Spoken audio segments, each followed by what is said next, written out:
ஒரு பணக்கார வீட்டு பொண்ணு இருக்காங்க. அவங்க அதிகமா படிச்சிருக்காங்க. அளவுக்கு அதிகமா படிச்சிருக்காங்க. இங்கிலீஷ்லாம் சரளமா வாசிக்கிறக்கூடிய ஒரு திறமை உடையவங்க.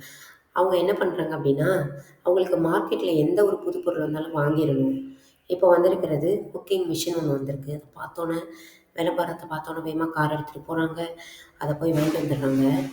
ஆனா, அதில ஒரு கைடு புக்கும் இருக்கு. அத எப்படிலாம் அரேஞ்ச் பண்ணணும் அப்படின்னு சொல்லிட்டு. ஏன்னா, தனித்தனியா பார்ட் பார்ட்டா தானே இருக்கும் பொருள் வாங்கும்போது.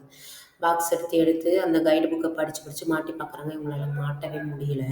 என்ன பண்றாங்கன்னா, கடையில போயிட்டு பேசாம ஆள்கள கூட்டிட்டு வந்து மாட்டுவோன்னு போறாங்க. கடையிலேருந்து ஒரு ஆள கூட்டிட்டு வராங்க மாட்டுறக்கு. ஆனா, வீட்டுக்கு வந்து பார்த்தா, அவங்க வீட்ல சமைக்கிற ஒரு பொண்ணு.